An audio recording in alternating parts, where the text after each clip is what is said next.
रात एनडीए ने उपराष्ट्रपति पद के लिए उम्मीदवार के तौर पर सीपी राधाकृष्णन के नाम का ऐलान कर दिया। इसी के साथ शुरुआत करते हैं। अब नजर इंडिया गठबंधन की तरफ से लिए गए फैसले की है। इंडिया गठबंधन के उम्मीदवार पर अब तक सस्पेंस बना हुआ है। कुछ ही पलों में इंडिया ब्लॉक की बैठक होने जा रही है। माना जा रहा है कि इस बैठक में उपराष्ट्रपति चुनाव को लेकर फैसला किया जाएगा। विपक्ष को तय करना है कि वो राधाकृष्णन के नाम का समर्थन करेगा या उम्मीदवार उतारेगा। उधर एनडीए ने सीपी राधाकृष्णन के नाम का ऐलान कर एक तीर से कई शिकार किए।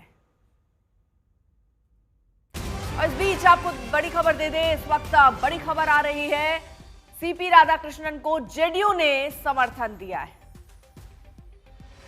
हालांकि एनडीए की तरफ से ही उम्मीदवार के तौर पर इन्हें चुना गया है। मुख्यमंत्री नीतीश कुमार ने ऐलान किया है और स्वाभाविक है जो आपके सहयोगी हैं यानी एनडीए के जो सहयोगी हैं उनसे चर्चा हुई होगी, राय मशवरा लिया गया होगा। तो ये तो तय ही था कि जेडीयू का समर्थन सीपी राधाकृष्णन को रहेगा और इसका ऐलान नीतीश कुमार ने अब कर भी दिया है, क्योंकि ये बैठक हुई। कल ही संसदीय बोर्ड की बैठक खत्म हुई थी प्रधानमंत्री के नेतृत्व में और उसके बाद ही जेपी नड्डा ने बाकायदा एक प्रेस कॉन्फ्रेंस किया जिसमें उन्होंने ये जानकारी दी कि अब एनडीए की तरफ से उम्मीदवार उपराष्ट्रपति पद के सीपी राधाकृष्णन होंगे।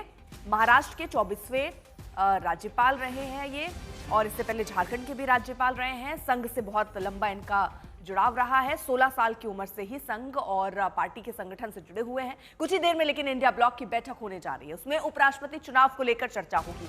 विपक्ष भी अपना उम्मीदवार चुनाव में उतारने की तैयारी में है। हालांकि अब तक ये साफ नहीं है कि विपक्ष किसे अपना उम्मीदवार बनाएगा। 21 अगस्त को नामांकन का आखिरी दिन है, उससे पहले 3 दिनों का वक्त है।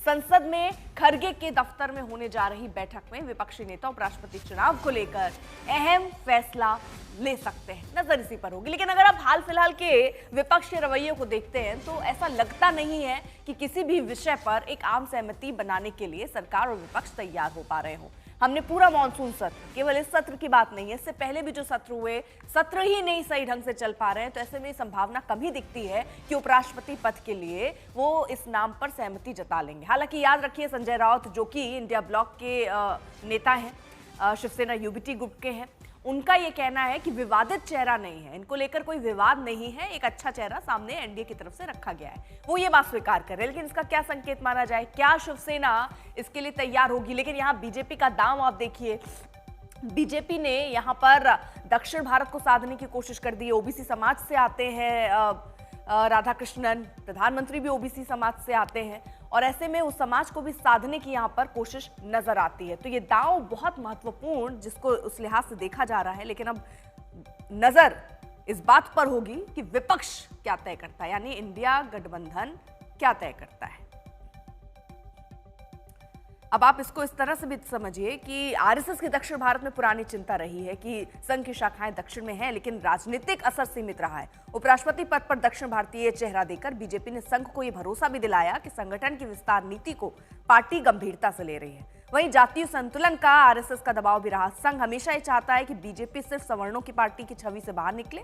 ओबीसी पृष्ठभूमि से आने वाले राधाकृष्णन की नियुक्ति इस दबाव का समाधान नजर आती है। संगठन बनाम सत्ता तालमेल। अक्सर कहा जाता है कि बीजेपी सत्ता में रहते रहते संघ की लाइन से अलग हो जाती है। इस कदम से बीजेपी ने दिखाया कि वो संघ की सामाजिक प्रतिनिधित्व वाली सोच का पालन कर रही है। हिंदुत्व का दक्षिण विस्तार। संघ और बीजेपी दोनों के लिए दक्षिण भारत में हिंदुत्व की जड़ें मजबूत करना चुनौती है। राधाकृष्णन को ऊंचे पद पर बैठाना सांकेतिक रूप से साउथ में हिंदुत्व की मान्यता का संदेश है। भविष्य में रणनीति में भी एकता, 2026 जनगणना और 2029 लोकसभा चुनाव जैसे बड़े मोर्चे पर बीजेपी को संघ की पूर्ण मदद चाहिए। ऐसे में ये नियुक्ति संघ को हमारी पार्टी हमारी राय मान रही है वाला एक मैसेज देना भी जरूरी है। और सबसे बड़ा मैसेज जो नजर आता है वो ये, जगदीप धनखड़ के इंसिडेंट के बाद से बीजेपी ने ये स्वीकारा, या अंदर अंदर खाने में ये बात चली कि जो भी पार्टी से लंबे वक्त से जुड़ा रहा हो उसी को ऐसे बड़े पदों पर बैठाया जाए। और इनका इतिहास अगर आप उठा के देखेंगे, 16 साल से ही आरएसएस और संगठन के साथ जुड़े हुए हैं। 2 बार लोकसभा के सांसद रहे हैं। उधर कल बीजेपी अध्यक्ष जेपी नड्डा ने सीपी राधाकृष्णन के नाम का ऐलान किया था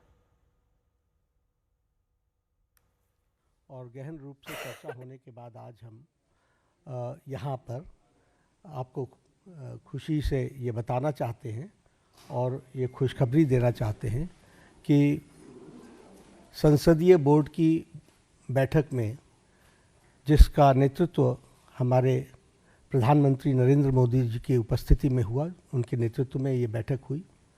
सभी पहलुओं पर चर्चा हुई।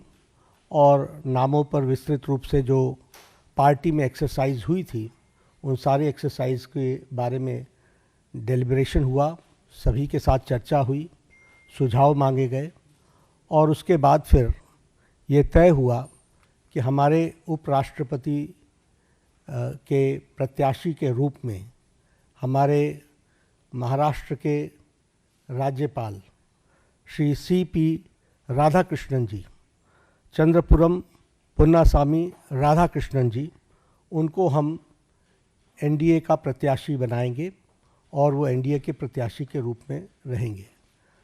CP राधाकृष्णन जी, जिन्हें हम चंद्रपुरम पन्नुसामी राधाकृष्णन के रूप से जानते हैं।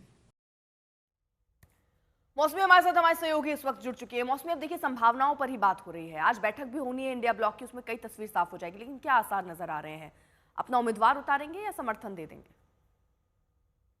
देखिए अर्पिता, जिस तरीके से रार चल रही है विपक्ष और सत्ता पक्ष के बीच में, पूरा मॉनसून सत्र इसी में वॉश आउट हो गया, तो मुझे नहीं लगता कि विपक्ष किसी भी तरह के तरीके से बैकआउट करेगा।